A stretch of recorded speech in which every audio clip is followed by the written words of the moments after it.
भूखी चिड़िया की कहानी हिंदी में भूखी चिड़िया की दर्द भरी कहानी। भूखी चिड़िया की कहानी हिंदी में भूखी चिड़िया की दर्द भरी कहानी। यह कहानी एक भूखी चिड़िया पर आधारित है। बचपन में आप लोगों ने कभी ना कभी भूखी चिड़िया की कहानी जरूर पढ़ी होगी। अगर नहीं पढ़ी है तो आज आप इस कहानी को पढ़कर भूखी चिड़िया की कहानी जान जाएंगे। तो आइए जानते हैं। जीवन में हमें कई जगहों पर अपना काम स्वयं करना पड़ता है। कई जगहों पर हम दूसरों पर निर्भर रहते हैं। हमें दूसरों पर निर्भर रहने की बजाय आत्मनिर्भर बनना चाहिए।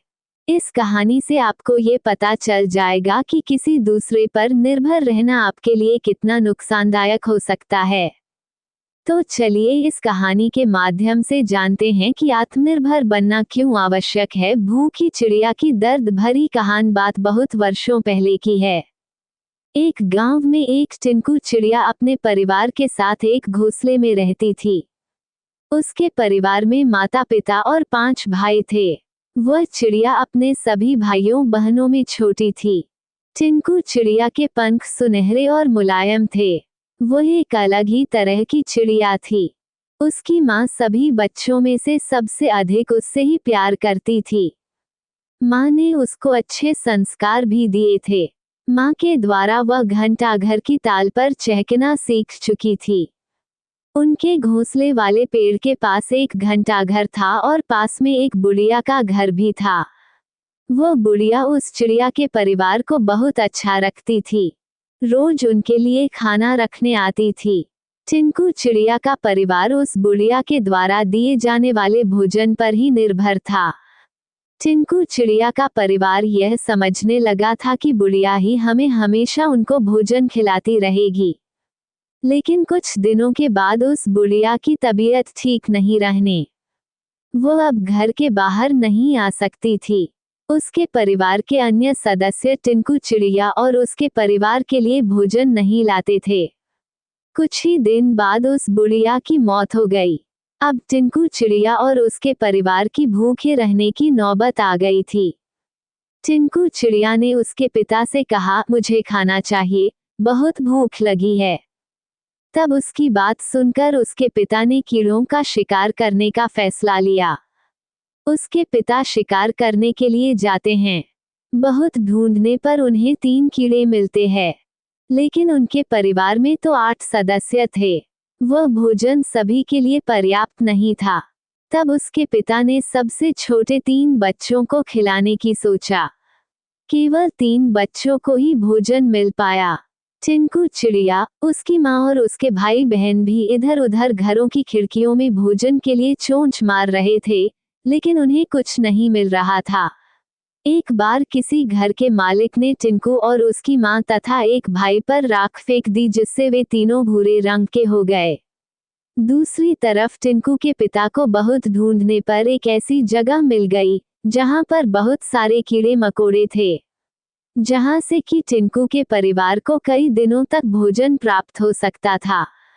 टिंकू के पिता घर पहुंचते हैं तो उन्हें वहां कोई नहीं मिलता है। टिंकू के पिता परेशान हो जाते हैं। थोड़ी देर बाद टिंकू, उसका भाई और उसकी माँ घर पहुंचते हैं। तब उनके पिता उन्हें पहचान नहीं पाते हैं। वे तीनों शरीर पर राख की वजह से भूरे दिखाई दे रहे थे। उन्हें देखकर टिंकू के पिता को गुस्सा आ जाता है। वे उन्हें दूसरा समझकर उन्हें वहां से भगा देते हैं। टिंकू ने अपने पिता को समझाने की बहुत कोशिश की, लेकिन वे नहीं माने। तब टिंकू ने सोचा कि हम तीनों को तालाब में जाकर नहा लेना चाहिए, ताकि हमारे शरीर पर जो राख लगी हुई है वह हट जाए और जब हम वापस जाए तो पिताजी हमें पहचान लें। उन्होंने ऐसा ही किया। तीनों तालाब में नहाने के बाद वापस अपने घर पहुंचे तो टिंकू के पिता ने उन्हें पहचान लिया।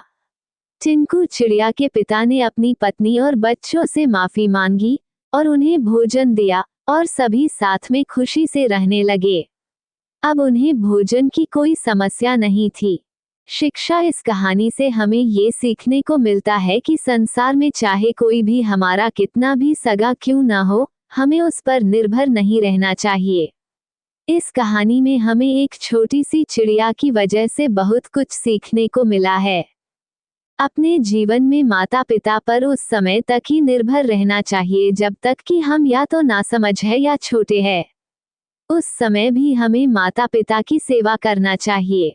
बड़े और समझदार होने के बाद अपनी जिम्मेदारियां को उठा लेना चाहिए ताकि संकट के समय में हमें परेशानी ना हो। आज के इस लेख हमने आपको भूखी चिड़िया की कहानी, भूखी चिड़िया की दर्द भरी कहानी बताई है। हमें उम्मीद है आपको ये कहानी, भूखी चिड़िया की कहानी अच्छी लगी होगी। अगर आपको ये स्टोरी यानी कहानी अच्छी लगी है तो इसे अपने छोटे छोटे प्यारे प्यारे बच्चों को जरूर सुनाएं। इसके साथ ही अगर आप इसी तरह की शिक्षाप्रद, मजेदार, रोमांचक और हास्यप्रद कहानियां पढ़ना चाहते हैं तो हमारे इस लेख स्टोरी हिंदी पर आते रहे हैं और मजेदार कहानियों का लुत्फ उठाते रहे। अंत में इस लेख के अंत तक बने रहने के लिए आपका धन्यवाद। अकबर बीरबल की कहानी, सबकी सोच एक समान, हाथी और शेर की लड़ाई की कहानी। दोस्तों, आज का वीडियो यहीं तक है। आशा करता हूँ कि हमारा वीडियो आपको अच्छा लगा होगा। अगर हमारा वीडियो आपको अच्छा लगा है तो वीडियो को लाइक कीजिए, शेयर कीजिए, सब्सक्राइब कीजिए, कमेंट कीजिए और सेवा करने का मौका दीजिए। अगले वीडियो में मिलेंगे।